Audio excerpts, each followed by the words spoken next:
एक तर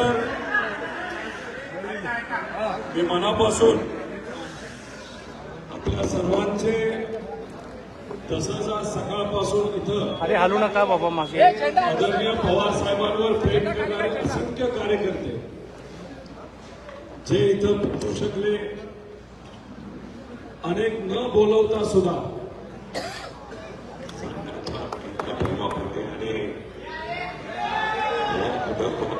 होतो.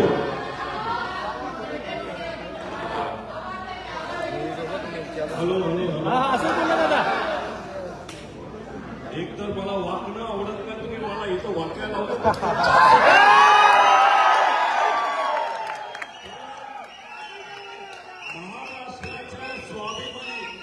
महाराष्ट्राच्या स्वाभिमानी जनतेसमोर, युवांसमोर आणि कार्यकर्त्यांसमोर वाकायला काही हरकत नाही. पण हे काही झालं तरी त्यांच्यासमोर वाकायचं नाही हे आपण मी आपल्या सर्वांचे मनापासून आभार व्यक्त करतो. तुम्ही सर्वजण न बोलावता आदरणीय पवार साहेबांच्या प्रेमापोटी इथे आलात, कारण तुम्हाला माहीत आहे की साहेब झेंडा नको महाराष्ट्राच्या अस्मितेसाठी, स्वाभिमानी मराठी माणसासाठी, महाराष्ट्राच्या हितासाठी लढत आहेत. आणि आपल्या या 84 वयाच्या युवाबरोबर आपण सर्वजण एकजुटीचे लढत आहोत. त्यामुळे असे अनेक असंख्य हजारो कार्यकर्ते, नागरिक महाराष्ट्राच्या कानाकोपऱ्यातून येण्याचा प्रयत्न करत होते. पोलिसांनी अडवलं असेल पण काय हरकत नाही, आपण कुठेही इथं गर्दी करा असं कोणाला सांगितलं नव्हतं. सर्व प्रेमानेच इथे येत होते.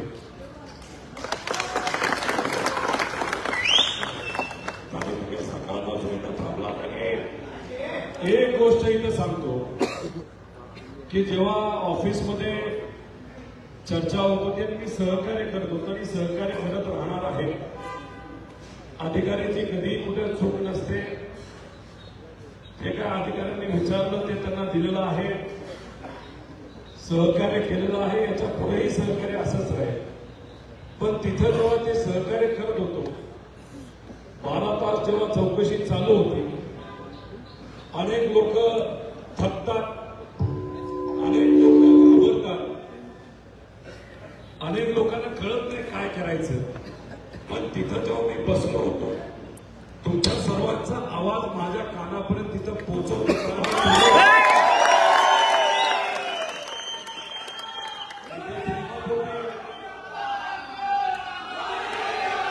तुम्ही प्रेमापोटी इथे येऊन घोषणा देत होता, लढत होता,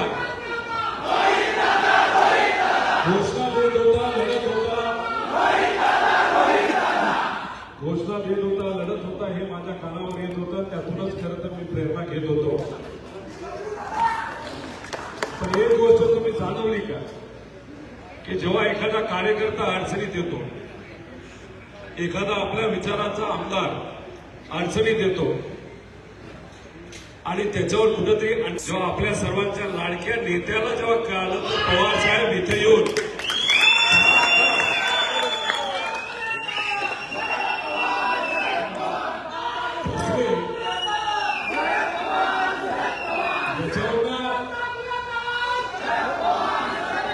याच्यावर एक गोष्ट तुम्ही सर्वांनी समजून घ्या की पवार साहेब एखाद्या युवाला संधी देऊ शकतात, ते संधी देतातही.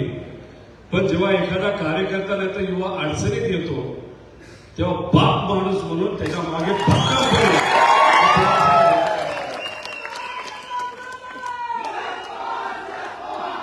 साहेब लढत असताना साहेबांना लढणारी माणसं आवडतात, कारण मराठी माणसं ही लढत असतात. त्यामुळे पडणाऱ्याच्या मागे साहेब थांबत नाही, लढणाऱ्याच्या पाठीमागे पवार साहेब. त्यामुळे आपल्या सर्वांना वारसा विचाराचा आहे, पण हा जो मार्ग आहे तो संघर्ष संघर्षाचा आहे.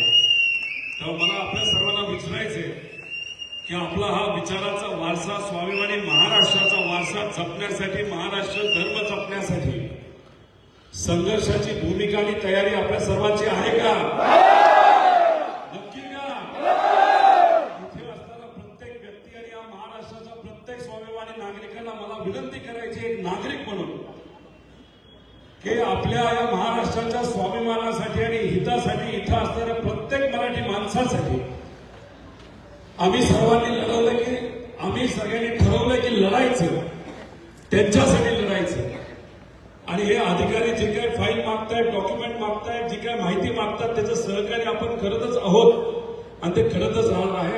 आज 12 तास चौकशी झाली असली तरी येत्या 1 तारखेला मला परत बोलावलं आहे. आज जी काही माहिती मागवली ती माहिती मी दिलेली आहे. 1 तारखेला सुद्धा अजून काही अतिरिक्त माहिती मागितलेली आहे, ती सुद्धा मी तिथं देणार. पण आपल्या सर्वांच्या साक्षीने एक गोष्ट सांगतो की मी व्यवसायामध्ये आधी आलो, नंतर राजकारणात आलो. जो व्यवसाय केला तो प्रामाणिकपणे केला. काही लोक आधी राजकारणात आले, मग व्यवसायामध्ये आले आणि व्यवसाय करत असताना सहजपणे त्यांनी व्यवसाय केला. आम्ही कधी त्यांना प्रश्न केला नाही. मग त्यांनी आमच्यावर का प्रश्न करायचा, असा माझा प्रश्न त्यांना आहे. त्यामुळे अधिकाऱ्याला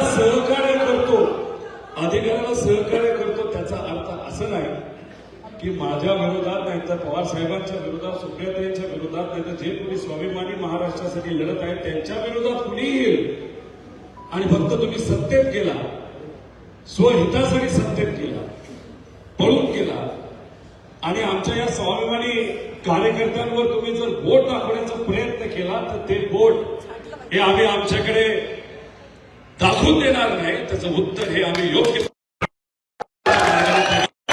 हे आपल्या सर्वांना एकच. तिथं सुप्रियाताई आहेत, पवारसाहेब भारत, पवारसाहेब असतील, जयंतराव पाटील साहेब असतील, तुम्ही सर्व पदाधिकारी आहात, कार्यकर्ते आहेत, संजयराव असतील, अनेक काही इतर पक्षाचे, शिवसेना असेल, काँग्रेस असेल, त्याचे पण कार्यकर्ते सर्व आले, त्यांचा मी आभार व्यक्त करतो.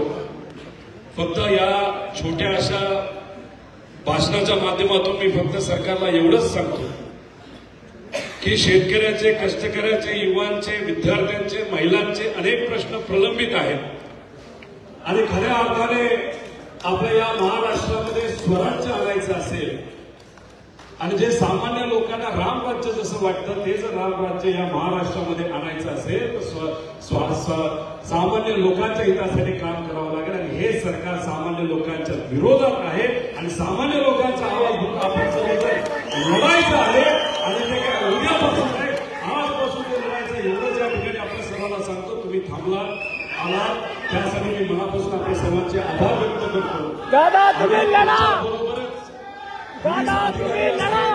इथं मोठ्या संख्येने लोक आली, त्यांना थोडा त्रास झाला असेल तरी तो समजून घेतला, त्यांचे आभार व्यक्त करतो.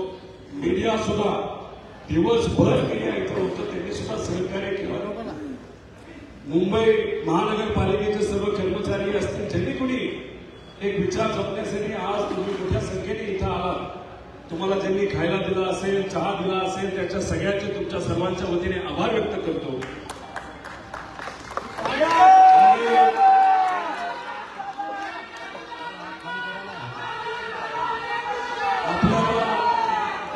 हा विचाराचा वारसा जपायचा आहे, पण मार्ग हा संघर्षाचा आहे हे आपण सर्वांनी लक्षात ठेवा. आणि महाराष्ट्र कधी दिल्ली समोर झुकत नाही आणि झुकणारही नाही. आणि लढायचं फक्त लढायचं नाही तर टिकण्यासाठी लढायचं, एवढंच या ठिकाणी आपल्या सर्वांना सांगतो. थांबतो, आभार व्यक्त करतो.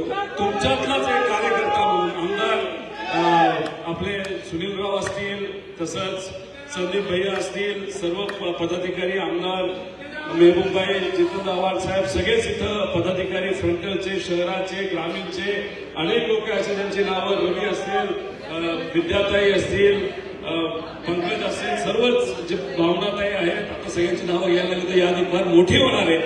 पण हे इथं राज राजापूरकर असतील परशुरामकर असतील चव्हाण असतील सर्व आपले बीसीचे सर्व पदाधिकारी आहेत सगळ्या फंडाचे पदाधिकारी आहेत त्याच्यात सगळे आपले पदाधिकारी आहेत सगळ्यांची नावं घेता येणार नाही.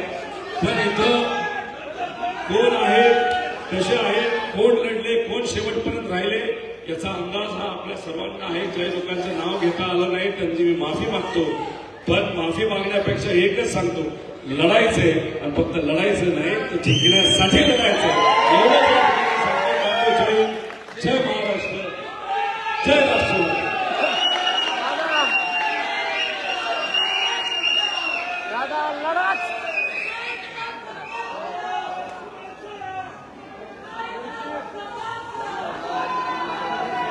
भागवत